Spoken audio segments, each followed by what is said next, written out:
I do my best to keep these short, and I'm sorry if the audio and the video aren't syncing. I've heard that that's a problem, but nobody said anything about the last one, so maybe we'll keep trying this. It's been a rough couple days. Been sort of fighting this hormone crap for 7 weeks. We think some of that's to blame maybe on the DHEA, which I've had about every negative side effect you can have from it. Mood swings, sudden changes of mood, like instantaneously and for no reason. Depression has been worse. I've been having heart palpitations, which I recently found out is probably to do with the DHEA. And all the rest of them I can't remember. My memory is really bad too. That's not the DHEA. But anyway, it's I've stopped them. I don't know. Hopefully things will level out. But it's sort of been a, and I understand that it's an extreme, but it's sort of been this experience in how estrogen really fucks with me. Not only does it fuck with me physically, as far as the endometriosis, it's been much worse. But also mentally, my anxiety has been worse. My depression has been worse. And it has me thinking back to a lot of these beginning videos where I've watched guys start T, and especially guys who had anxiety and depression issues before, always sort of note that there's a point where their anxiety and their depression just lessens. I am seeing my OBGYN.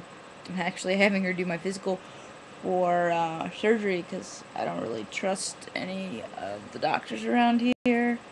But I'm going to ask her some stuff about just getting more information about testosterone, if I could do it at a low enough dose that I could maybe get the changes that I want while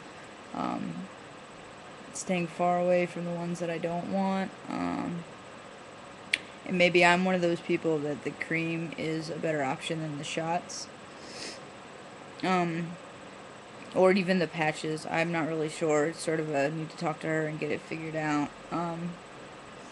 We'll see. But it's been really frustrating. I've had to do a lot of talking on the phone. And I always get ma'amed. Always. Even if I just wake up. And it's just like, I even called today the bank to try to get my name situation sorted out. For those of you who don't know, my name situation has been a royal pain in the ass. I changed my name when I was about 18. I changed my last name. And I just started sort of figuring the gender stuff out, but not the trans stuff. And I was told by the lawyer and the judge that if I wanted to change the spelling of my first name, I could. At a later date. I felt like it was too early, and I felt like it was going to be disrespectful to my grandparents, who I changed my last name for. I took my maternal grandparents' last name, so, well, because they raised me, but it wasn't a formal adoption. I was over 18. So now I find out that you can only change your name in the state of North Carolina once, unless you get married, which I can't do. And I don't want to change my gender marker just to get married. It's way too much headache, and I don't want to get married. I feel like I don't want to get married until it's legal for gay people, I guess is sort of my point. It's not that I don't want to get married. I would love to be married. I've been in a committed relationship for 8 years. We are married. We just haven't spent a lot of ridiculous money on a ceremony or eloped yet, which who knows what we would do. It sort of depends on when it happens. But I would like legal rights, basically, in my relationship. That would be great, especially since I'm a sick person. There's a lot of situations medically where she needs power of attorney, and anyway, that's a whole nother documentation issue. But I'm not allowed to change my first or my middle name. And the crazy thing is, I'm one of those lucky people in the situation that I don't really want to change my first name. The name you know is my birth name. I just want to change the spelling. My middle name is sort of the same situation. I just want to shorten it so it sounds more masculine. I actually hate my middle name probably more than my first name, but the spelling of my first name does bother me. It sort of gives it away as female. Carey seems to be the much more accepted version of male spelling for it. It's only a couple letters different, so it's not really a big deal. It's just the last couple letters, losing an R and all that stuff, so just a pain in the ass. But I talked to a lawyer who told me I could go for the name change, get denied, and then fight it as an appeal, but it would be so costly at this point. It's not something I can do. I also can't change my name right now until after we go on this trip, because my passport and everything is all in that name, so if I'm going to fight it, I have to wait till after. Anyway, but I was told that I could change my name on any other document, medical, whatever. It's not fraudulent, especially since the name isn't actually no different. It should be treated like a nickname. It should be respected. So call the insurance. That should sort of be working on.